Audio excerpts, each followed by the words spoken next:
From Tally to Cali, It's time to wake up. Wake up! Wake up! Warchant.com is your ultimate Seminole sports source. And this is Wake Up Warchant, presented by Corner Pocket Bar and Grill. One ball, corner pocket. Now here's Warchant.com's Aslan Hajavandi And Corey Clark. That's right. Let's go. We're here. It's Corey and Aslan. It's Wake Up Warchants live right here on YouTube. Thank you so much for being here. Hit that thumbs up, wouldn't you? We surely appreciate it. Maybe even subscribe to the YouTube page. It's totally free. You get your notifications. You'll know whenever we drop shows like this. Shout out to our guy, Get Down or Lay Down rather. When you hit subscribe and the notification bell, you'll get a reminder a day out. I like it.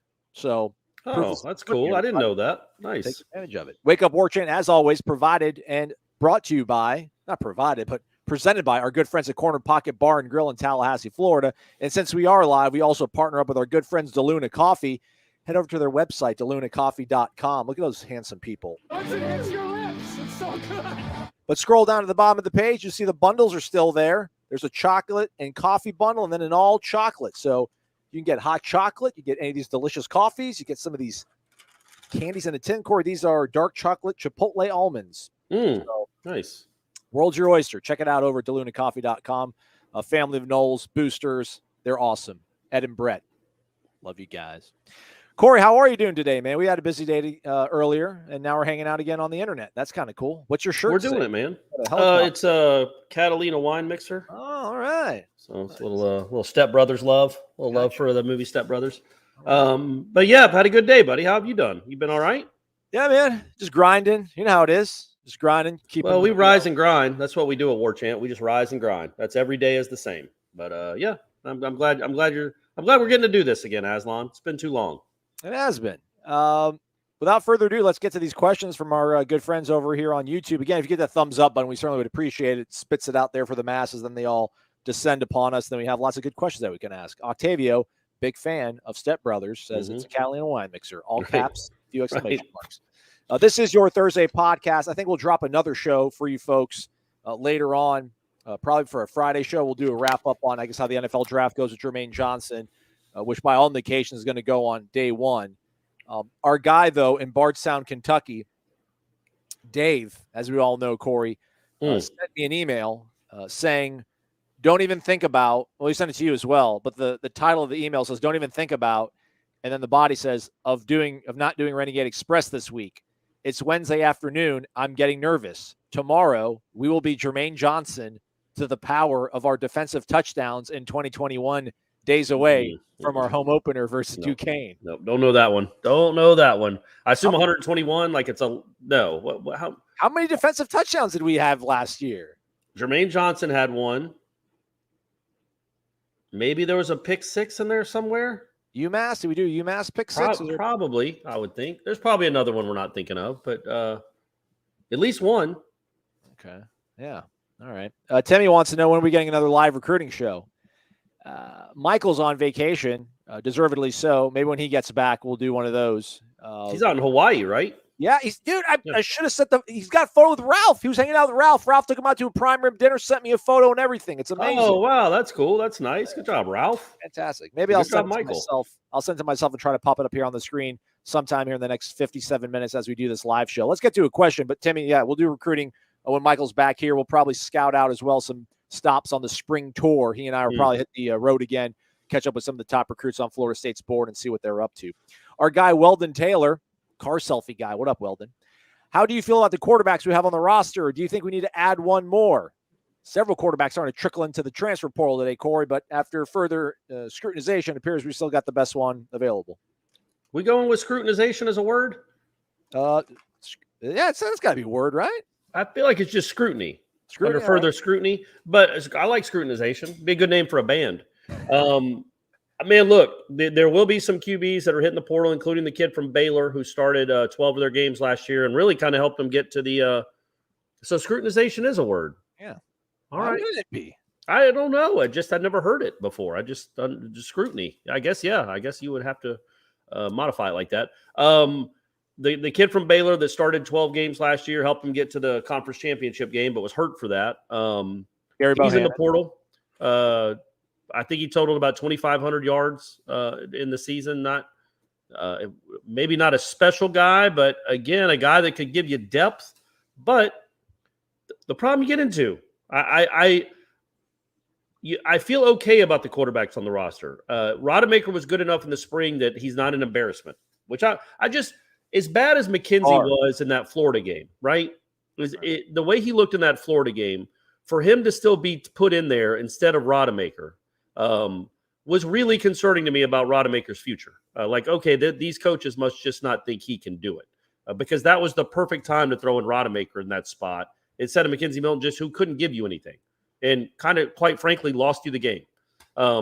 So if Rodemaker couldn't beat him out, then, man, what is this kid going to do in college? But he was good enough in the spring and made enough strides in the spring that I think you're okay at quarterback.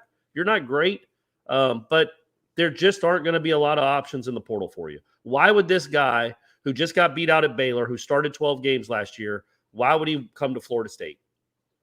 I mean, I'm not saying they should. He wants to climb, buddy. He wants to climb, right. brother. I mean, they could go after him. I mean, I'm not saying they don't have to return his phone calls, but is he better than Jordan Travis? He has to learn the offense. Jordan Travis has been running this thing for 2 years now. So I don't think they're going to add one. And I don't look, if Jordan Travis goes down, they're going to be in rough shape. But that's kind of the life that most college football teams live. We're going down. We're going down with them. We're climbing with them, or we're going to ascend or ascend with them. Now look at these numbers. These look really good. These numbers on your screen, everybody. Again, this is your Thursday podcast. It is a YouTube live show on Wednesday evening. Lots of blue, lots of green. What you don't see on here is his bowl game performance, which was an absolute clunker. That said, Jordan Travis still graded out higher than him offensively, overall grade, and as a passer. They have literally the exact same completion percentage at 62.9%. Bohanon, I think, had two more total touchdowns, but also two more interceptions than Jordan. They both played in 12 games. So it is 6 and 1/2, half dozen in the other. And there's also the roster management too of, okay, what year is that kid? He's not old, right? The Baylor kid? He's a junior. His recruiting profile, he was a 2018. So he's probably got 2 years left. Well, what does that do to AJ Duffy if you bring this kid in and you think, okay, he's gonna I now got to beat out two guys that are 22 years old? There you go, Kevin. Good work. Jarvis Brownlee. I assume that's who he's talking about. I do not remember that play at all, but I'm going to take your word for it. Well, he says he thinks. I'll double check on that. Okay. So yeah, just it's what we've talked about. I think that the kind of person that would come in to be a backup or not a backup, like you want to go in and compete, but you have to be a realist. Am I going to go in and beat out Jordan Travis with a month of practice? Probably not. So what kind of person is going to do that? What kind of person is going to come into Florida State to do that? And is it worth it? And are they better than Rodemaker? Because you are going to get Rodemaker-esque type players right now. Guys that have not done much at this level, or guys that have done anything at this level, or guys that have done some stuff at a lower level. They're going to be unknown, just like Tate Rodemaker is an unknown. 70-yard pick six against right before the half. 25 seconds left in the first half. Made it 38-3. Really took the wind out of their sails. That was the backbreaker, I thought, to Walt Bell. That was the final straw, I thought, in that game. Not going in order. We'll get back to the question from our guy, Wes out in the Villages. I saw that. Where'd it go? King Mac. I didn't realize they did another one of these. But Tom and Jeff and Tom did another W's and L's. Oh. What's up, Warchant? King Mac says Tom Lang with a 10-2 record projection. Thoughts? I mean, hey, I like Tom. Tom's a good guy. He knows the stuff. He watches. He pours into the numbers. Yeah, 10-2 seems awfully optimistic. Not impossible, but so many things would have to go right. And frankly, so many things would have to go wrong for some of your opponents. Like, yeah, if Devin Leary gets hurt, you got a chance. If the Van Dyke kid at Miami, that game gets a lot easier. So some stuff like that has to go right for you. And you just have to be a lot better than we presume you were going to be. And I don't think they're going to be bad. Again, I think 8 wins is a distinct possibility. But yes, they're going to have to get a little lucky in fourth quarters. They're going to have to win a lot of close games late because there's going to be a lot of 50-50 games going into the final couple drives, I think. A lot of record predictions. I guess maybe that conversation with Jeff and Thomas stirred up some of the conversation we're seeing here on YouTube. Let's keep with it then. Wesley Todd, that's our guy Wes out in the Villages. What's up, fellas? What's up, Wes? What up, Wes? How about a post-spring season prediction? That's what Jeff and Tom did. They're smart. They're ahead of the game. They know what the people want. 8-4, split between Florida, Miami, Clemsucks, and LSU. Oh, man. And then a lost NC State. Wes, you couldn't come up with something? You couldn't come up with a nickname for NC State there? A 9th win in the bowl game. Go Noles. Hey, man, I like the optimism. It can happen. I'm not, again, this is a decent football team, right? Yeah. And decent football teams win 8 games all the time in this country. In our glorious country's past, there have been decent teams, 8, fringe top 25 teams, guys with a few guys that'll go in the NFL, but experienced guys that maybe surprise you a little bit. And, they win the games they're supposed to win. They even surprise you and win a game they're not supposed to win. And suddenly a team that you were worried about has 8 or 9 wins. I've seen it all my life, Aslan. I've seen it all my life. A team that you're worried about actually goes out there and wins 8 or 9 games. So, yes, it can happen. They would not, with this roster and the talent that's been accrued and acquired, which I guess means the same thing, they have a chance to win 8 or 9 games. Absolutely. All right. Timmy says the only for-sure loss that he sees on the schedule is NC State. That seems to be the most daunting right now. I would say at NC State and Clemson. But again, Clemson, who knows what that offense is going to be? It was terrible at the end of last year. I don't think the receivers are all that great, or at least they're not very proven. And then they lost their wild card, man. They lost Brent Venables. So that we don't know. We really don't know anything about any of these teams. Like, none of these teams scare the bejesus out of you. Right. They just don't. Not even NC State. On the road at NC State, yeah, you're going to be an underdog. Yeah, they got a really good quarterback. Last year they beat you by 1 possession when you didn't have your starting quarterback. Half your team, right? I mean, it wasn't just him. I mean, right. Yeah. So they are clearly beatable. So again, but it's also April 27th. I'd probably put at Miami ahead of Clemson. I think being at home, and again the woes they had on offense, the loss of Venables, the loss of Tony Elliott, but that's just me. Let's go to our guy Eric. He's in the Queen City being Cincinnati. He gets a little bit of this. Dollar bills, y'all, and a little bit of that. Now Aslan and Corey. Thank you, Eric. By the way, appreciate you, man. Thank you, buddy. Thank you, man. Do you guys think Noles will get anyone from the portal? Jermaine Johnson tomorrow night and other Noles in the NFL draft. If Jermaine goes number 2 overall, when was the last Nole that went that high? I would assume Jameis, right? Yeah. Jameis have to be. He'd be ahead of Andre Wadsworth, though, right? Because Wadsworth went 3.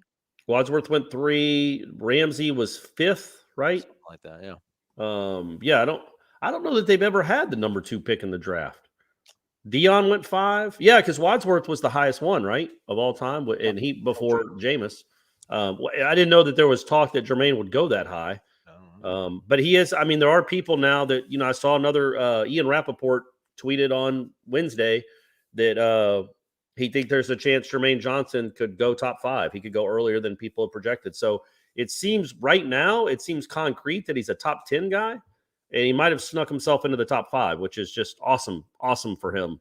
And yes, I do think they will get someone from the portal. And the key is Sunday is the last day you can put your name in the portal. To be eligible to play this year, you have to be in the portal by Sunday. But you don't have to be signed or committed anywhere by Sunday. So there will be there's a flood. There's been a flood at these last 2 days, and it's going to keep going, of kids that are, now that their spring practice is over, they've had their exit interviews, they know where they stand on their football team, will be entering the portal. And yes, I think Florida State will at least get 2 or 3 more guys, I would think. All right, let's balance things out here. King Mac with a 10-2. All right, Tom 10-2. Our guy Gregory 6-6 at best. There you go. That's my. Look, Gregory. What I would say to that, I don't know if that's. I don't think anybody will think this team is worse than last year's team. I don't know how it could be. You lost Jermaine Johnson and Keir Thomas, sure, but I think the defense is going to be as good or better than last year. You were a 6-6 team last year. Weren't though. You weren't, Corey. You weren't. Right, I mean, but you were but saying 6-6 at best. What was last year's ceiling? Last year was 8-4 at best, right?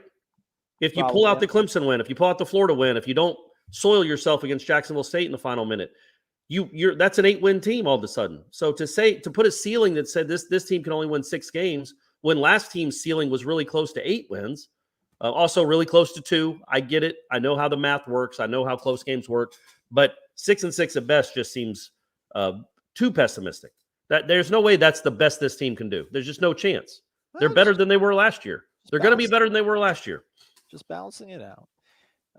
Get down or lay down, our guy Kyle in Colorado, maybe North Carolina now. Would you take 12-1 with the only loss being a blowout loss to Duquesne? Yes, in a heartbeat.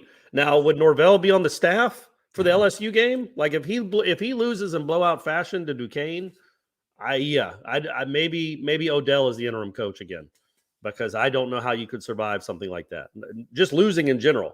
But a blowout loss to Duquesne, that's going to be tough. That's going to be tough. But yes, absolutely. You would take a 12-1 record no matter who the loss is to. And how it happened. Yeah, absolutely. Yeah, you could lose 100-0 to Florida. If you win the other 12 games, you're fine. Although I don't know. I guess you're thinking about going to the college football playoff. And then you lose 100-0. Yeah, that's tough. Get eliminated. That's tough. No. Our guy before and after, Lamar Calhoun. Do you guys think FSU has an advantage over LSU because they, being Florida State, will have played a game already? I wish we could get somebody from a book, like a line setting, like somebody our friends in the desert that could maybe help us figure out, like quantify that. I mean, I think so for sure. And I don't know, would LSU be favored by 7 right now or 6.5 if they had a week 0 game or Florida State didn't have a week 0 game? It'll be interesting to see what that spread actually is, man. Vegas came out with LSU's over-under, and it's 6 wins. Ooh. Yeah. No hook? Just 6? Yeah, no, just 6, and Florida's 7. So they don't think LSU is very good. I don't think LSU is going to be very good. Now, I also don't think Florida State is great, so that should and probably almost certainly will be a close game.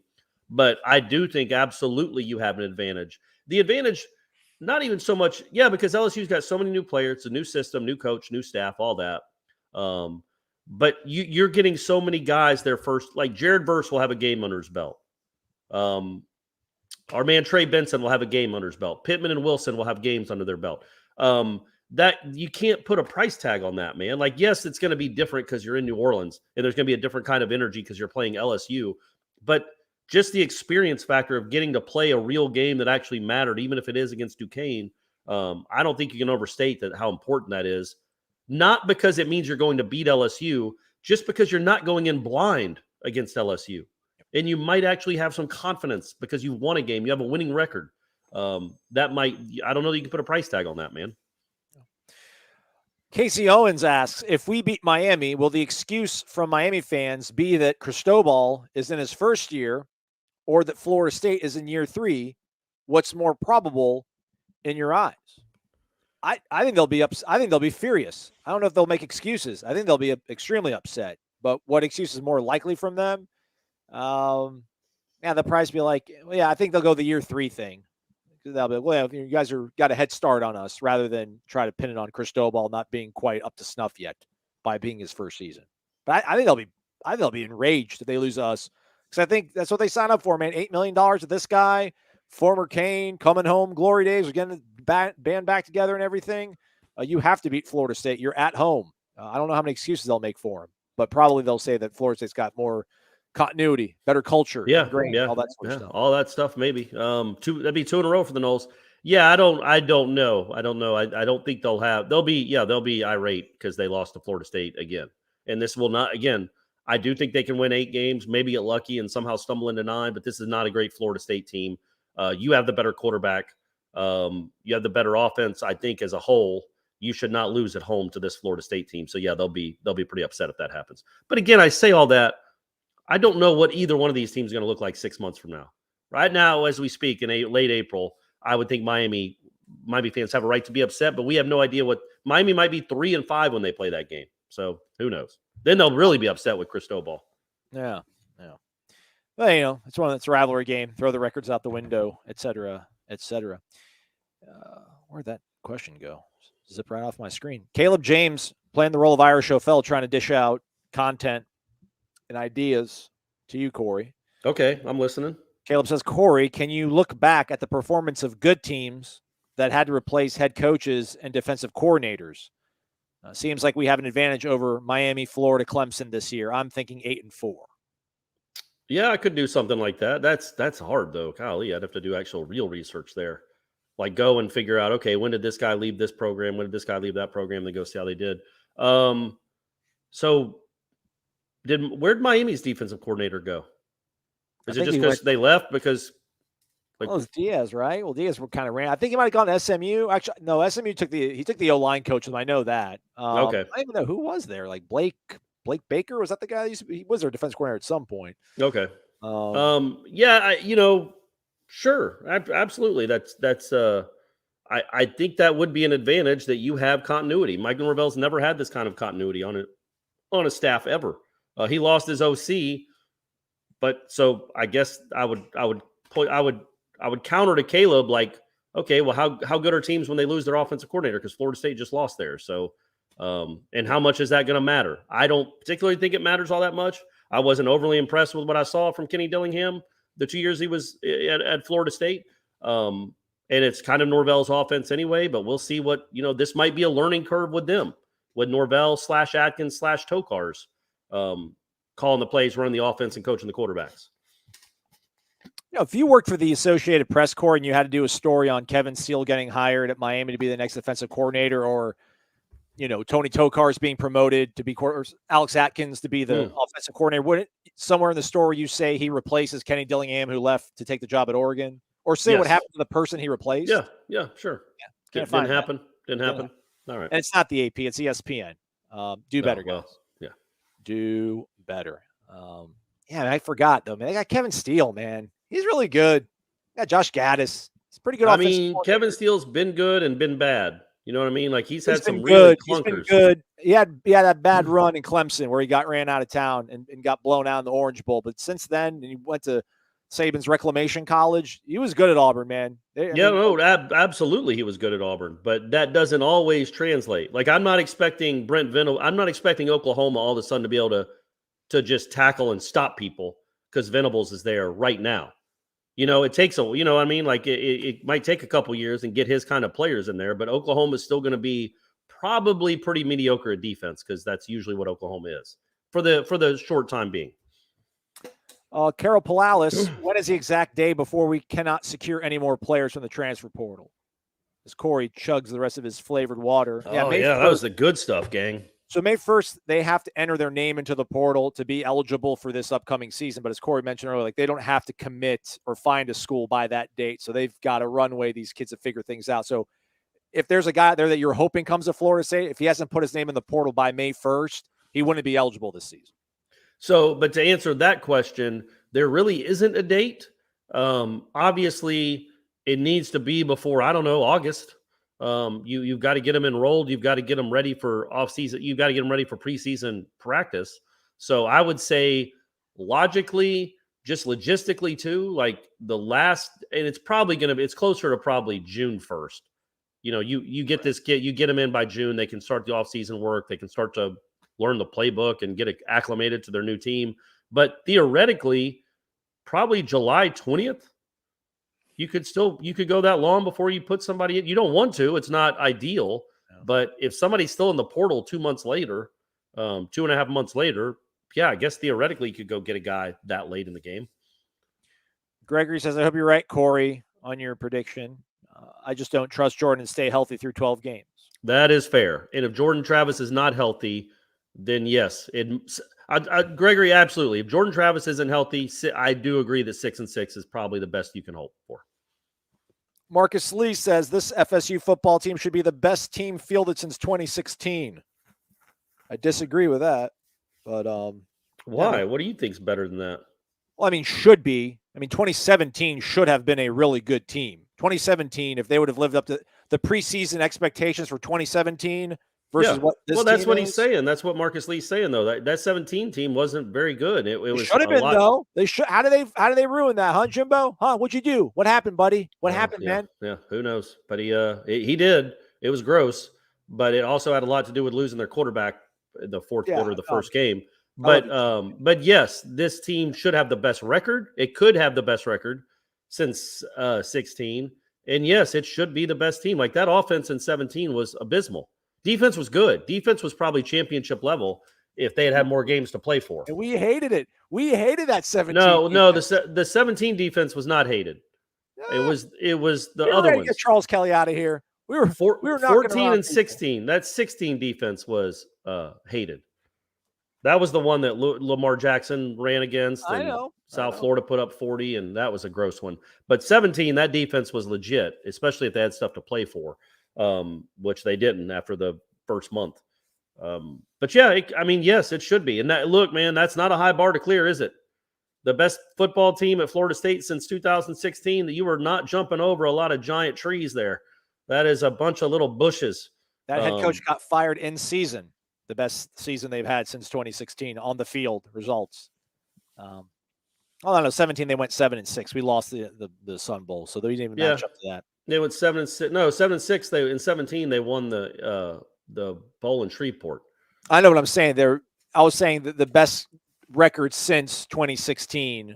The coach got fired. I thought Willie in 19 because they made you a bowl game, but they lost the bowl game. Yeah, they lost that one. King Mac, is it safe to say a 65-35 split between running and throwing, run heavy offense?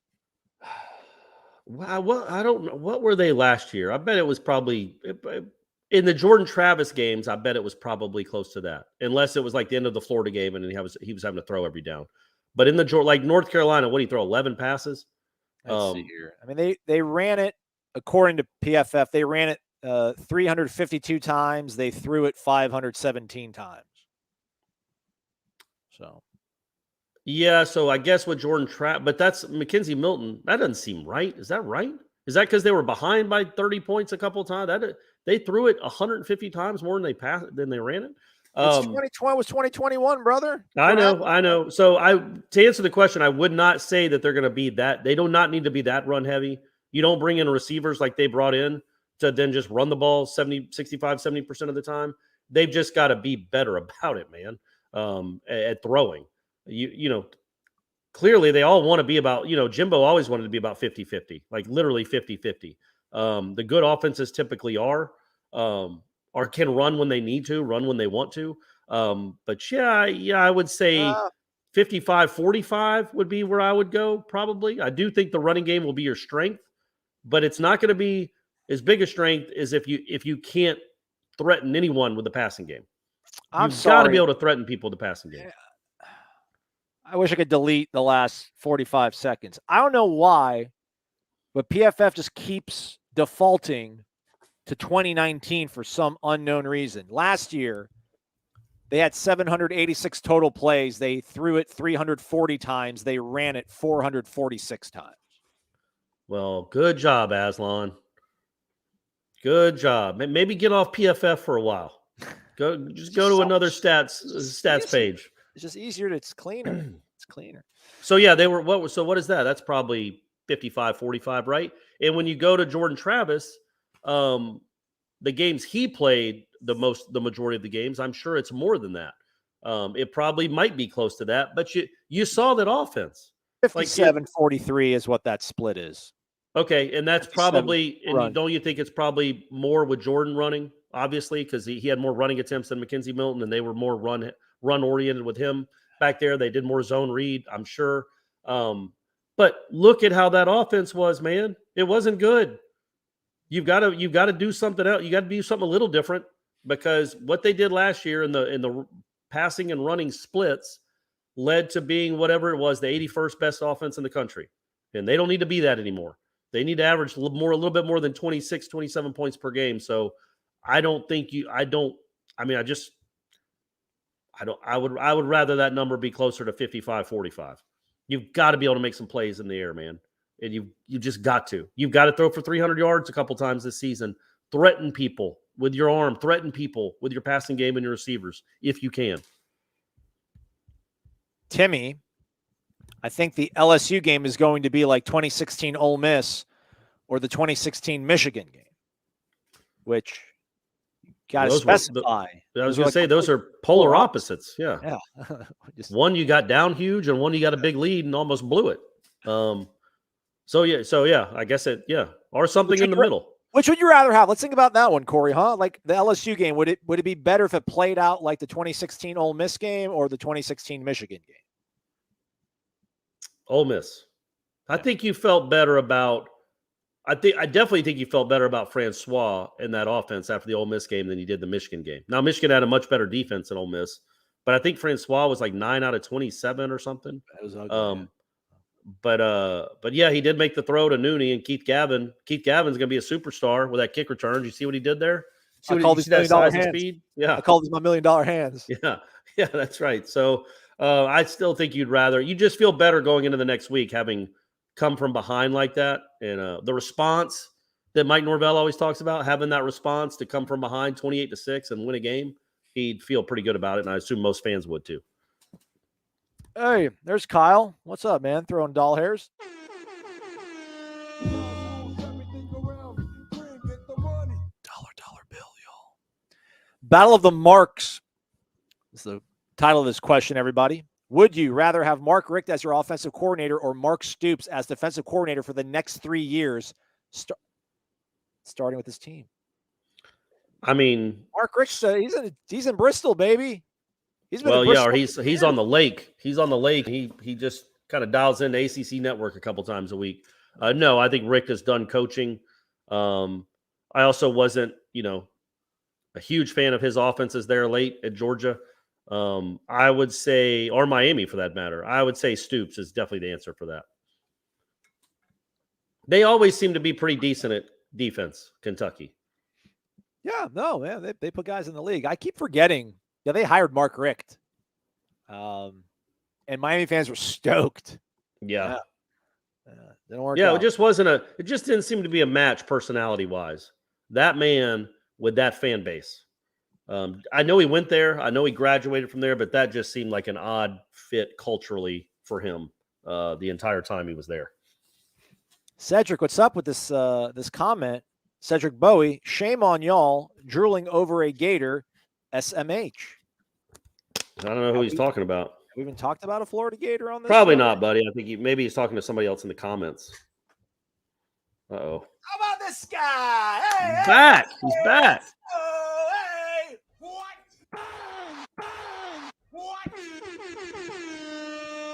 That's Ray Pereira's music, y'all. Ray Pereira, Pillar, right there on the pillar. 100 bones in the jar. Shout out, Ray. Good seeing you. Good hearing from you. Thank you, man. We appreciate it. And get down, lay down, too. Get down or lay down, too. Yeah. We really do appreciate that, buddy. Yeah. Aslan and Corey, looking forward to seeing you both in the dungeon. Wife is an LSU grad, so it will be a divided house, but I think we will take home the win. Always a great job. Go Noles.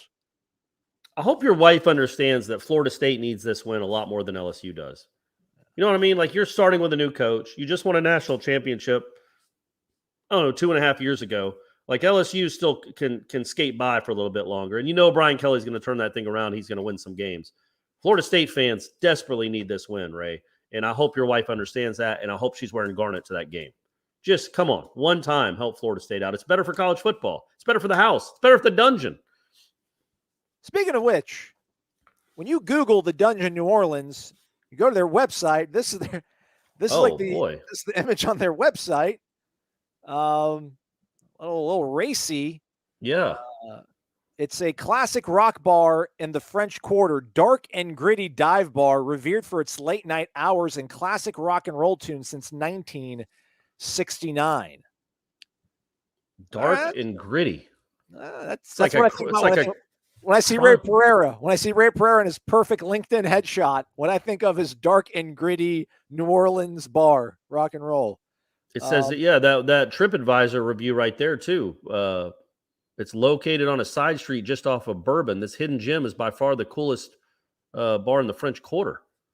Okay. And it gives you like all you need to know before you go there, which is great. And I like dark and gritty. I like describing it as something like a crime drama. Yeah, that's the way to do it. All right. If these walls could talk, okay. So yeah, Ray, we'll see you at the dungeon, but only if your wife is wearing some Florida State gear. We'll bring this, and also shout out to founder and administrator of warchant.com, Gene Williams, who procured us some legitimate Tomahawk decal stickers. So we will have the pillar will be with me in New Orleans, and we'll be making the drive. Oh, really? I didn't know that. Or maybe the flight. I don't know. Maybe I'll go home to Tampa the weekend before and then just fly out of there. All my friends are going to fly out of Tampa, and they're going to get to New Orleans. Buddy, the weekend before is Duquesne.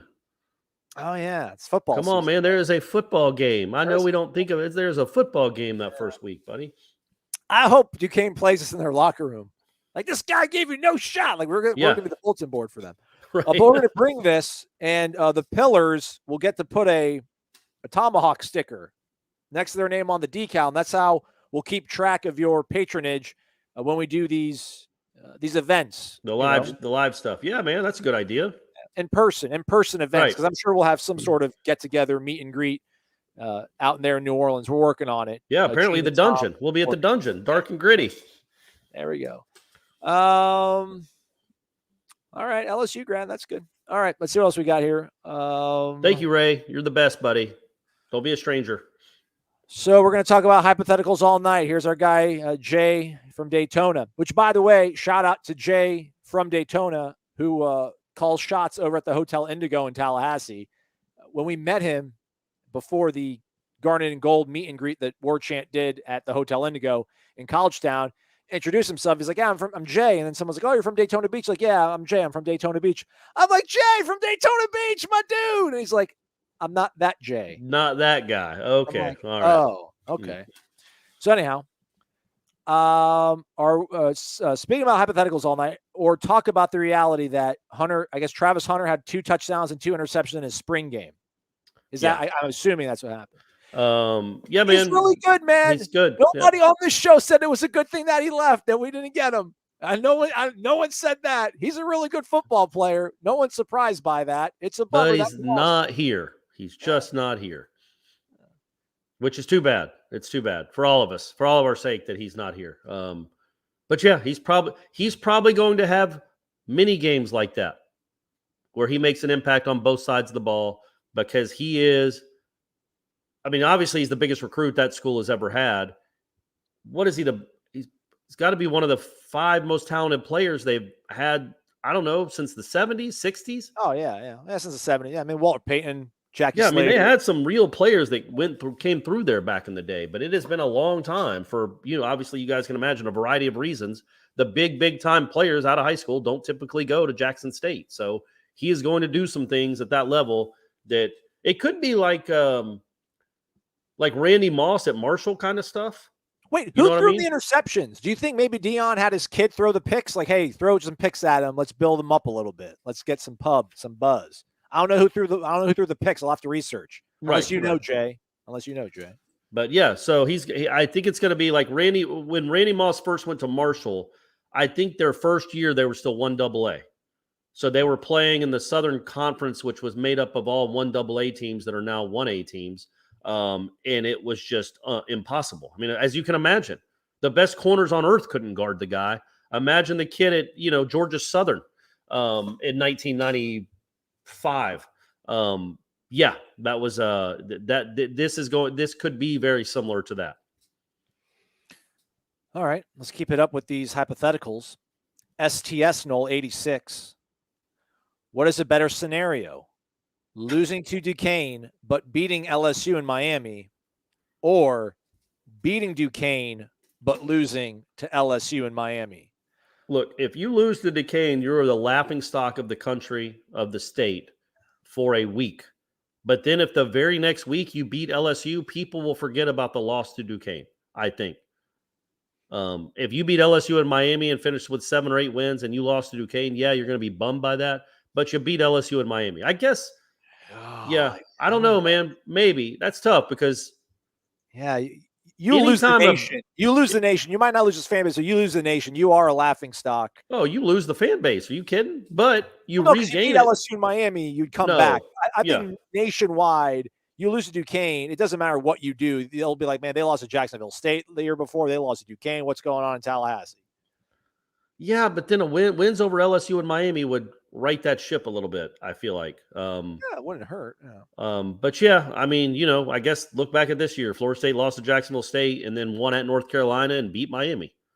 Right. What if we would have said that, right? If we did the show, April 27, 2021, hey guys, what if Florida State beats Miami and North Carolina but loses Jacksonville State? Yeah, I'd probably say take the Miami and North Carolina, but now I'm not sure I would because that Jacksonville State game is an all-time just hurt. I still can't think straight about that game. That's a tough one. Yeah. Marcus Lee back with the question. Where is the weakness on this defense? Linebackers are the most talented since 2013, says Marcus. Again, not the highest bar to clear there. Could be, though. I don't know. Terrence and Northrup, not bad. Yeah. I think Deloach could be something. And we know I ain't say anything bad about you, Reggie Northrup. I think you're the best linebacker that's ever been to Florida State, Reggie Northrup. I would never say anything bad about you. Corey Clark did, though. Have you seen him? Have you seen his MMA career? He's an MMA fighter, right? Yeah. Man, he hurts people. Yeah. Gets paid for well, I'm not saying anything. I didn't say he was the worst MMA fighter from Florida State. Yeah, he just wasn't a terrific college linebacker. Yeah, man. Look, I do think this defense is talented. I'm not convinced about the pass rush yet. You've got to figure out a way to get the quarterback on the ground or get the ball out of his hands quickly. I think burst is going to be something, but until we see it, it's just speculation. And I would say there is not a weakness. I don't think there's a weakness on this defense, but I don't think there's anything elite either. You know what I mean? The secondary, I think, is full of good players, not elite players. And I'll stress this. I'll specify what I mean. Elite being a first or second round pick in the NFL, or NFL players in general. But especially like first 2-day picks. I don't know that they have a lot of elite on that defense right now, but they are good. So yes, there are no weaknesses, I don't think, unless you get a linebacker or two hurt. Right? Do you agree with that, Aslan? My internet went down for like the last 30 seconds. I have no idea. Oh, you missed something great. You missed some pearls of wisdom. I agree with you, though. You need to go back and listen or go back and watch when we're done with this. Go back and watch that last 30 seconds. But basically, I was saying, I don't think there's a weakness, but I don't think it's elite. Like, I don't think there's a lot of elite. There are strengths. I think the secondary is a strength, but it's not an elite secondary full of future first-round picks. So it can be a good defense, not a great defense. But no weaknesses, which is a lot more than you could say. Last year, the linebackers were a weakness. 2 years ago, everything under the sun was a weakness on that defense. I don't want to call it a weakness. They're kind of unproven at defensive end when it comes to getting to the quarterback. So there's concern. I don't know, maybe, but that's not the question. Isn't where is your concern on this defense? Yeah, that's what I think. The pass rush is my biggest concern, though. But it doesn't mean it's not going to be there. It's just very unproven right now. So that still will be the biggest concern going into the season. Ray says that he likes our punter. Okay. Good to know, Ray. Appreciate that. Gator Kirk says hit the thumbs up button. It makes Aslan happy. That is it's fairly correct. I was trying to get over to the tribal council when my internet went awry. But that's neither here nor there. Let's see here. STS. Did we talk about this, or is this a second? This is a second follow-up. It's the part 2 of his, I guess, is hypothetical. Would you rather beat Duquesne and lose to LSU or vice versa?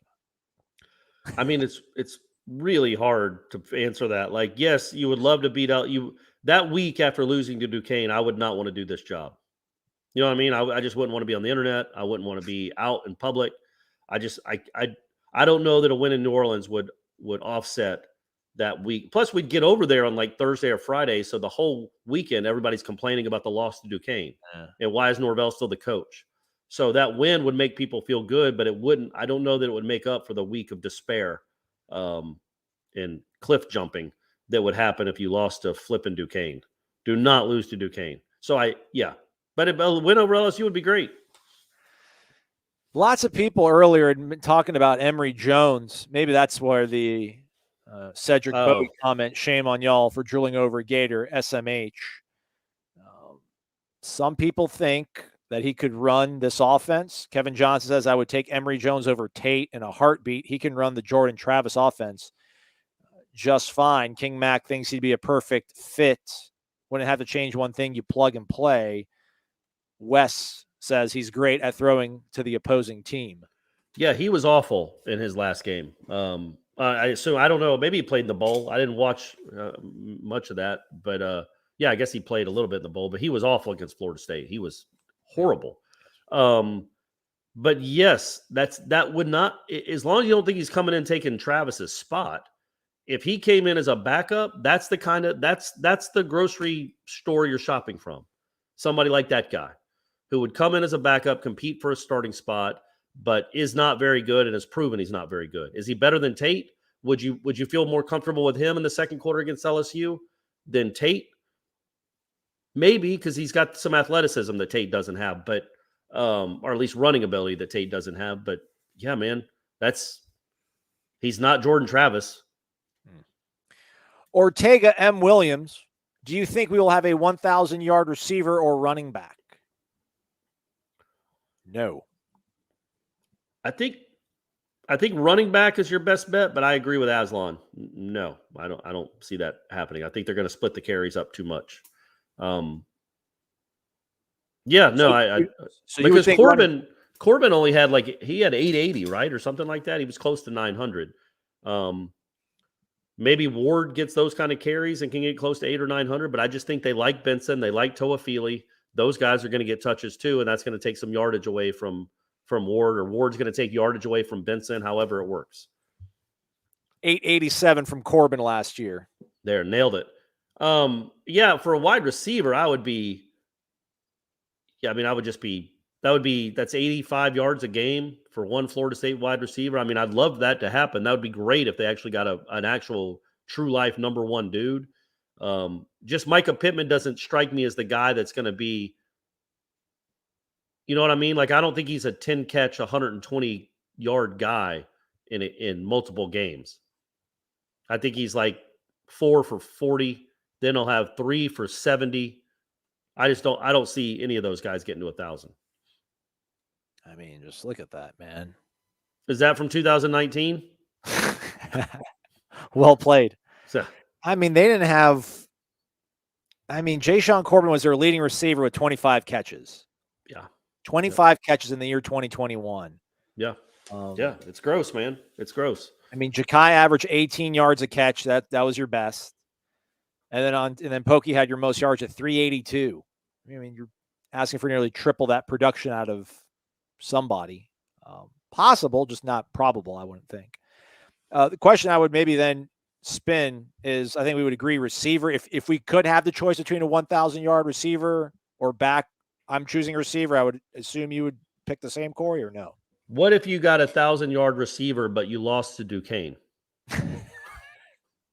Which one do you take there? I think a 1,000-yard receiver would be much more beneficial for this offense. We know they're going to run the ball. We know they're going to put up rushing numbers because it's what they've done even on in bad seasons.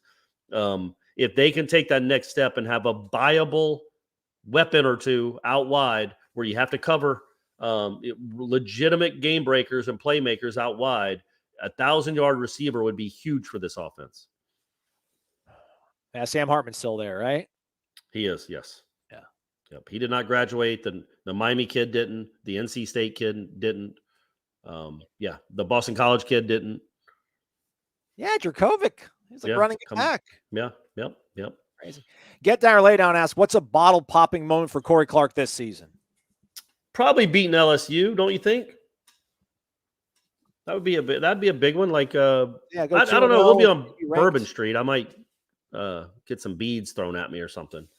I would say starting out a season 2-0 would be a really big, and one of the wins being over LSU in New Orleans would be a really big deal, and that would be worthy of.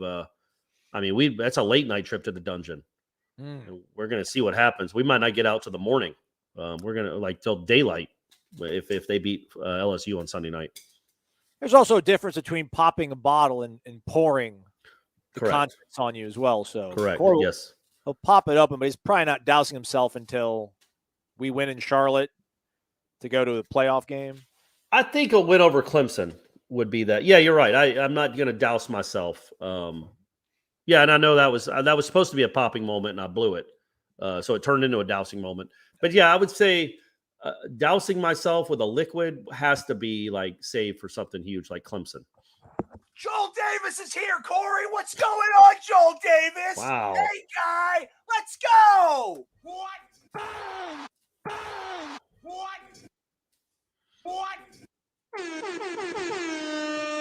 Coming from the top rope at the end. Joel, Bubby, 500 American. In honor of the transfer portal, I'm making this transfer to you guys. Right. And we're not going to mims you either. You get to see us again. This guy. Joel, your name's staying on the screen for the rest of the day. I'll just read the questions out.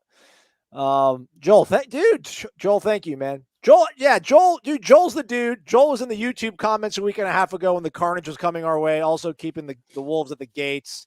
God bless Joel Davis, everybody. Good man. He's been to a corner pocket. He's he met up with me and Stephanie one night there late coming through town. He was we saw him for the spring game weekend. Good dude and a really good Nole. And I know people might see that number and be like, hey man, the program needs some money too. Don't give it to these yahoos. Trust me, Joel's taking care of the program as well. Joel's got money to give and he's given a lot of it. Joel, you're the best, man. Thank you very much. All right. William Flynn asks, when would you predict Coach Norvell earns a winning record? Will he maintain a winning record? So he's 5 games under right now. He's 3-6 and 5-7. So 8-13. Yeah. So, man, you go. 2 years. 8-4 this year. You're still not doing it, you know? Yeah, 2020. Somewhere in I'm going to say somewhere in September of 2023. I'd say October. If you're being a thing in October. Yeah. Okay. All right. Yeah. Do they open next year with Alabama or like the Cowboys? Who do they open with next year? Now I thought it was 25. Maybe it's who Georgia. I'll figure it out here. I'll read another question as we leave Joel up here. Just keeping things rocking and rolling. Ray asks, Corey, which game do we win? Duquesne? I'm just kidding. Duquesne moratorium, rest of the show, everybody.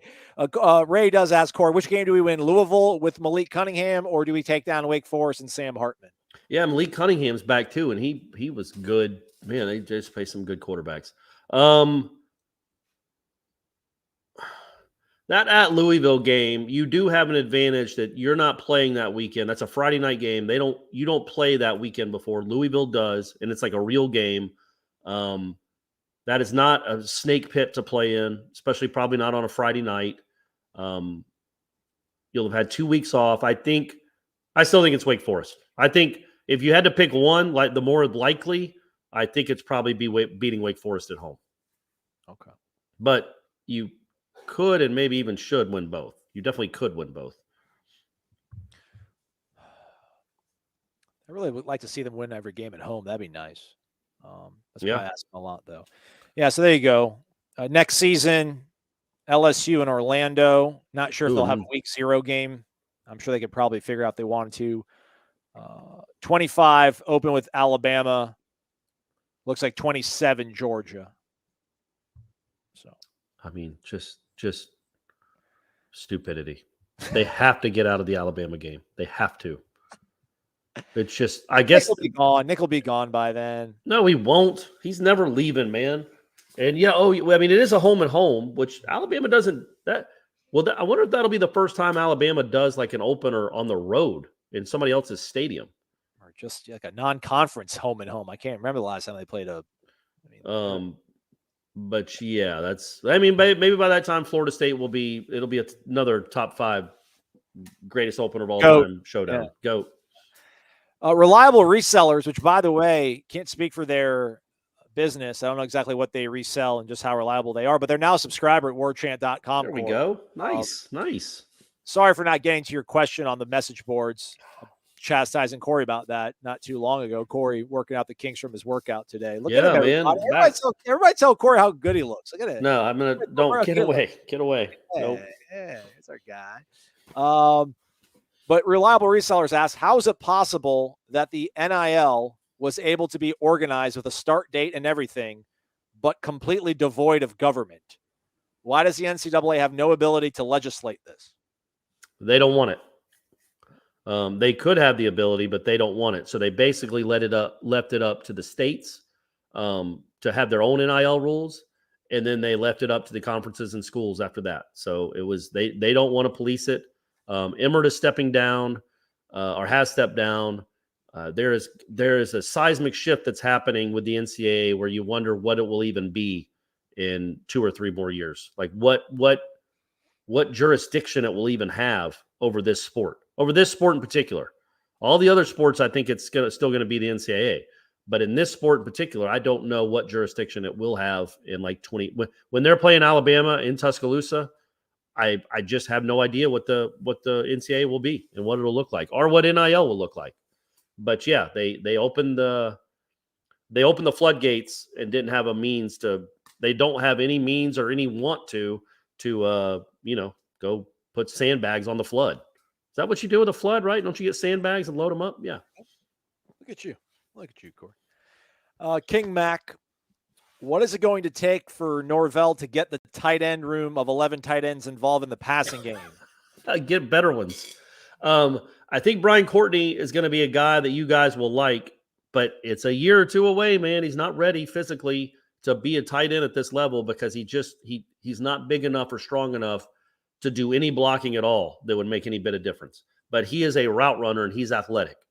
The other guys, there's just a bunch of as far as I can tell.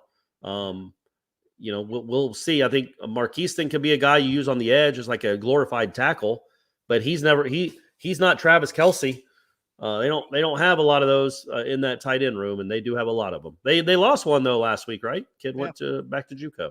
Kobe Gross. Yep. Good night, sweet prince. Yeah, Ray Pereira follows up with, I don't get why we have so many tight ends, and most of them are average. Yeah. It is crazy. I mean, the amount of resources they've put into that position, they haven't come close to hitting something, I don't want to say transcendent, but something like even all conference level. Right. It's bizarre. They have solid, right? Cam is solid-ish, and that's all we know. But he's not a difference maker unless he takes a big step. He's not a game changer, and they have not had one of those since Nick O'Leary, Izzo, the great Ryan Izzo, Bo Relaford. Oh, sweet Bo.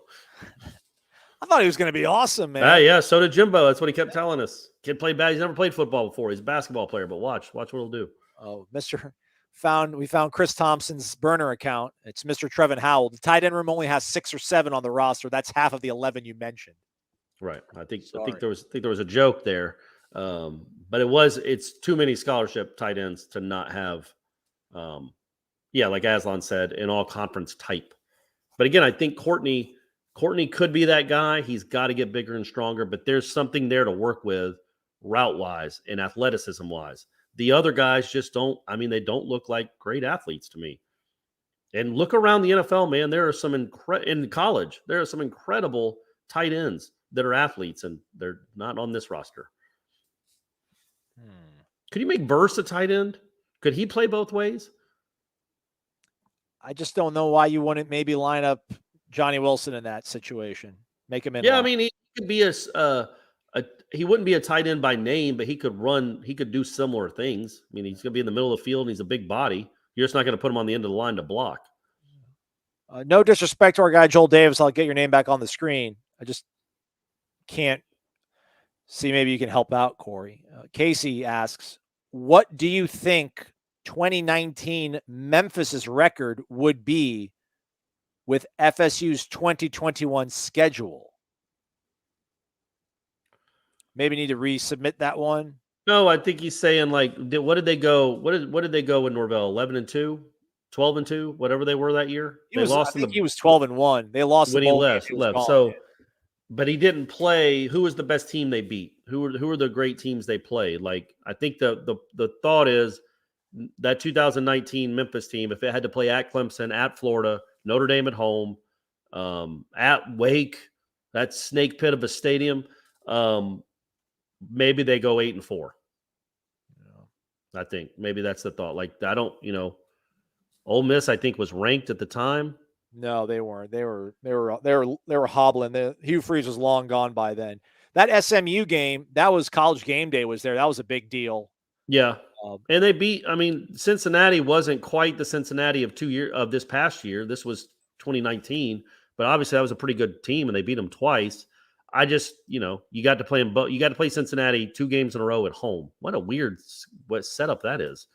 And then, you played Ole Miss at home. So what was their best win on the road, Aslan? Was it at Houston, I guess, Houston, probably? Yeah. No, Houston was ranked. South Florida was ranked. Okay, all right. No, South Florida was ranked? No, that's what they were ranked. Yeah, correct. Yeah, so, yeah, I'd say probably at Houston was their best win on the road. But I would say they wouldn't have gone at 12-1. I don't think that's speaking out of school or being rude. I think that's probably a 9-win team with Florida State's schedule last year. 9 or 10, maybe. Look at some of those numbers defensively. Gave up 33, 23, 30, 41, 48, 24, 24. Come on, Adam. Tighten up, man. Come on, man. Come on. Can't be giving up 48 to SMU. Yeah, but he's gone now. He's the head coach now. Is it Lashley? Lashley's a coach at SMU now, I think. He's the head coach. Sure, and they gave up 41 to Tulsa, too. I don't think that was a good Tulsa team. Philip Montgomery, he's a Bryles protege. All right, okay, all right. A couple other ones here as we wind. Look at those points, by the way, folks. Look at the numbers Norvell's offense was putting up. Just give me 2 of those, man. There's a 55 in there. There's what is there? There's a 54 and a 55 in there, and a 47 and a 49. Tom Herman did it. Scott Frost did it. Come on. Willie Taggart did it. And just didn't travel, man. It just doesn't for some reason. I don't know why. It just hasn't traveled yet. Not to say it can't be done. It just. You're talking about coaches from that conference. Yeah. Hopefully it will. Hopefully you can get it done. This is the year. Ortega's back. Travis, 3,500 yards passing, 750 yards rushing. Going to have an RG3 type year. Well, if he does that, he's in contention for the Heisman. 30, what's our record if that's his stats at the end of November? If he throws for 3,500 and rushes for 750, 10 wins easily. That's Heisman stuff, man. 430 yards or 4,300 total yards, running for 750, throwing for that's 300 yards a game passing. On top of whatever they're going to do, that's going to be 500 yards of offense a game for this offense, or 480. They're going to go up like 100 yards of total offense and probably go up 7 to 8 to 10 points in scoring offense. Yeah, that's 9 or 10 wins easily. Timmy asks, how good was Drew Weatherford? Get down or lay down responded, better than Xavier Lee. That is correct. And Wyatt Sexton, I guess.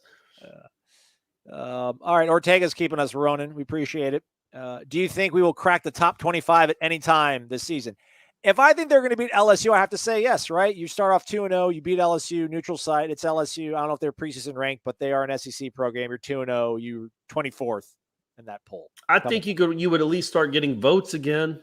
Man, what a time to be alive. We're talking about Florida State getting votes to be in the top 25. But yeah, I think you're certainly getting votes if you start 2-0. And one of them is a nationally televised win in New Orleans.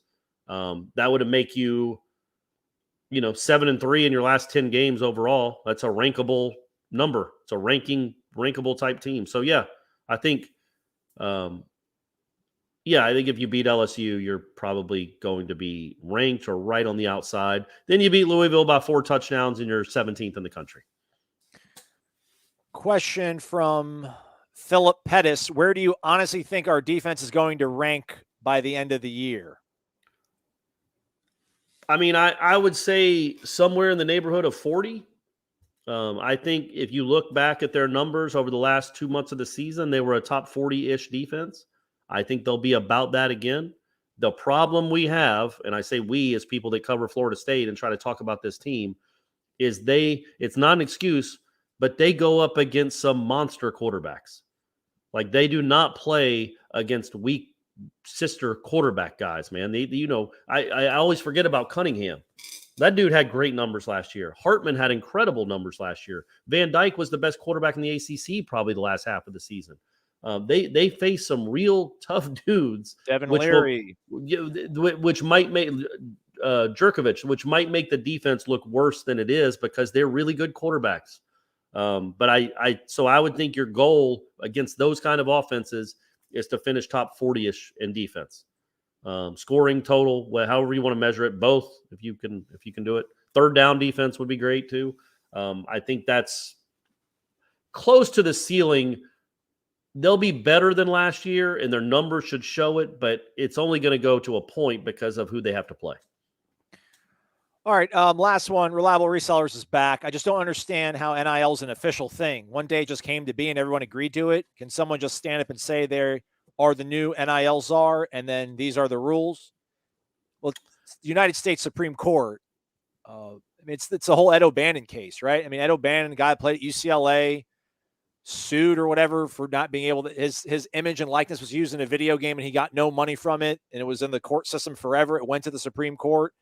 And they deemed that, like, yeah, these kids, these athletes, they should be able to be compensated for their name, image, and likeness. And at that point, they put in, we thought, okay, yes. And when you say that, it's the states. The NCAA didn't do any of this. The NCAA just basically said, whatever y'all want to do, it's up to you. There's no law. There's no rule in the handbook.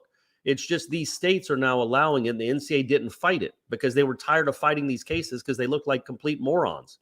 And they lost. So now it's just up. The states decided we're going, and I think Florida was the first, right, to decide we're going to let our players make money off their name, image, and likeness, and that's where it is. I think states can go back and maybe regulate it some, but it will. I don't know who else is going to regulate it, man. The states can regulate it, I guess, or the conferences, but then the conferences that are less regulated will get the better players. So just kind of where we are. Timmy reminds us that he thinks that Brennan Armstrong might be better than all the quarterbacks we just mentioned.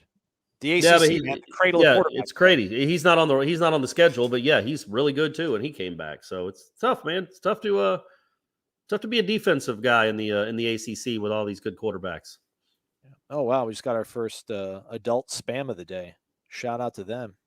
Nice. Banning them, put them and use it. All right, that's a wrap. So from the dungeon.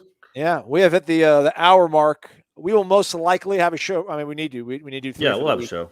So we'll have a show Friday. We'll wrap up. Thoughts on the NFL draft. Probably we're going to do.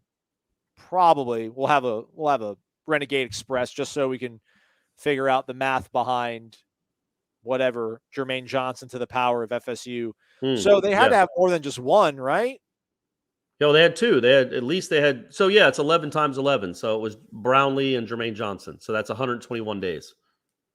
I think that's what 11 times 11 is. Yeah. All right. You're smart. Yeah, the multiplication tables, they're still here, baby. I downloaded them, but I can't find them for some reason. But I did have the images of Ralph and Michael. You blew it. Next time. Thanks to Joel. Thanks to our guy Ed. Thanks to Eric Angel. Thanks to Kyle. Get down or lay down. Thanks to all of you for asking your questions, man. We really do appreciate it. Otherwise, we would just be sitting here twiddling our thumbs. So thank you so much, everybody. Stay connected to warchant.com. Jeff Cameron Show, 1 to 3 o'clock. And be on the lookout for the Renegade Express thread. We'll do the show. Corey, where is Jermaine Johnson going? Over, under 9.5? Under.